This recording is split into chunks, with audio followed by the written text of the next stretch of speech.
ఇప్పుడు ఇండియాలో ఏ కంపెనీ చేస్తున్నారు, ఏ డైరెక్ట్ మార్కెటింగ్ కంపెనీ ఇండియాలో చేస్తున్నారు అని చూస్తే నంబర్ 1 కంపెనీ దొరికింది. ఇండియాది నంబర్ 1 కంపెనీ అండ్ వరల్డ్ ఓవర్లో విదిన్ టాప్ 26 లోపల వస్తుంది ఆ కంపెనీ. అది ఏ కంపెనీ చూస్తే ఆ కంపెనీ నేము వెస్టేజ్ మార్కెటింగ్ ప్రైవేట్ లిమిటెడ్ అని చెప్పి. That is how I came into this. So that is how I came into this business. నేను ఎక్కడి నుంచి వచ్చాను, this is okay cool okay. ఇప్పుడు quickly now I need to study the company. ఇప్పుడు product బాగుంది, ఇదన్నీ బాగుంది, కంపెనీ ఎలాగుంది, కంపెనీ ప్రొడక్ట్ డిమాండ్ సప్లై ఎలాగుంది, డిమాండ్ సప్లై గురించి తెలిసిపోయింది. నా ప్రొడక్ట్ ఫర్ ఆల్, ఈ ప్రొడక్ట్ అందరూ తీసుకోవచ్చా సప్లిమెంటు, ఈ ప్రొడక్ట్లో నాకు తెలియదు, అప్పుడు నాకు తెలీదు అందరూ తీసుకోవచ్చా అని.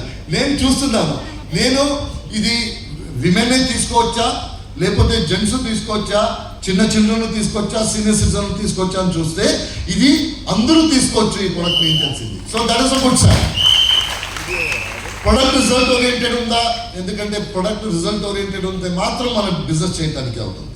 రిజల్ట్ ఓరియంటెడ్ ఉందా అంటే కొన్ని మంది ఆ ప్రొడక్ట్ యూజ్ చేస్తున్నారు, వాళ్ళ దగ్గర అడిగాను ప్రొడక్ట్ రిజల్ట్ ఓరియంటెడ్ ఉందా, రిజల్ట్ వచ్చిందా, వాళ్ళందరూ ఫీడ్బ్యాక్ ఏమి ఇచ్చారంటే అవును సార్ రిజల్ట్ బాగా వచ్చింది, మనం రీపర్చేస్ చేస్తున్నాం ఈ ప్రొడక్ట్ని. So that also is clear.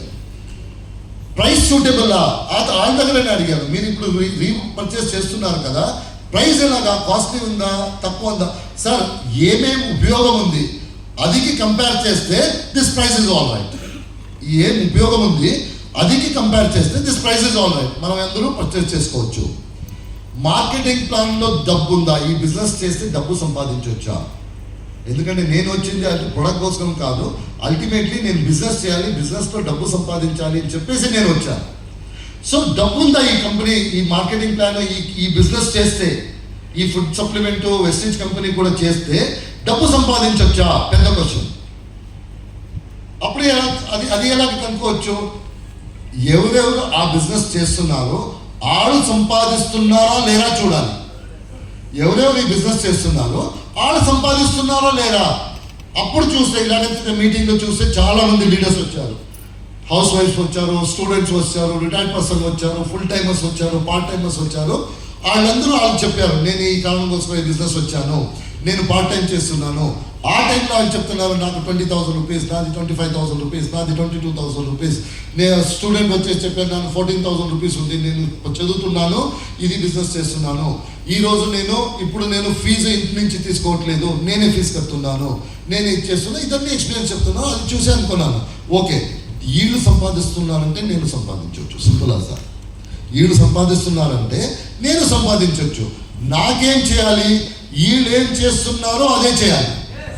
వీళ్ళు ఏం చేస్తున్నారు, వీళ్ళు చెప్తున్నారు కదా ఇక 22,000 30,000 40,000 పార్ట్ టైంలో చేస్తున్నానని, వాళ్ళకు అదే ప్రొడక్ట్, నాకు అదే ప్రొడక్ట్. వాళ్ళు ఏం చూస్తున్నారో చూడాలి, ఎందుకంటే వాళ్ళు అంత సూపర్ ఎడ్యుకేటెడ్ కాదు. It is not that they business person లేకపోతే ఫస్ట్ ర్యాంక్ హోల్డరు, అలాగేం లేదు. సింపుల్ హౌస్ వైఫ్, వాళ్ళకి మైక్ ఇస్తే మాట్లాడటకు అంత ఇదవుతుంది. వాళ్ళు మైక్ ఇస్తే సార్ నా ఇన్కమ్ ఇంత చేసి వెళ్ళిపోతారు. స్టూడెంట్స్ ఉన్నారు, మాట్లాడటానికి ఇంత పెద్ద క్రౌడ్లో మాట్లాడటానికి ఒక షైనెస్ ఉంది. So there are simple people from simple part of life. వాళ్ళు చేస్తున్నారంటే నేను చేసుకోవచ్చు, నీకు ఒక విశ్వాసం వచ్చింది. సో ఈ బిజినెస్లో డబ్బు ఉంది అని కన్ఫర్మ్ అయింది. మేనేజ్మెంట్ ఎథికల్గా ఉందా, మేనేజ్మెంట్ గురించి ఎథికల్, ఎందుకంటే ఇదన్నీ కరెక్ట్ ఉండేసి మేనేజ్మెంట్కి ఎక్స్పీరియన్స్ లేకపోతే again it will be trouble.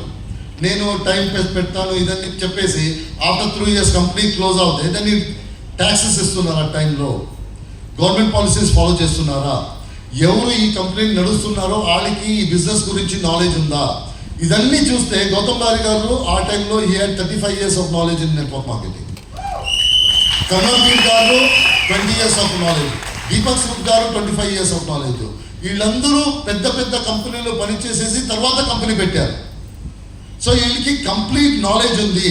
Government నుంచి ఏం ప్రాబ్లం లేదు, because they are making sure that all government regularities are taken care of, all taxes are paid. Government వాళ్ళు కొన్ని రూల్స్ పెట్టారు, ఆ రూల్స్ లోపలే బిజినెస్ చేస్తున్నారు.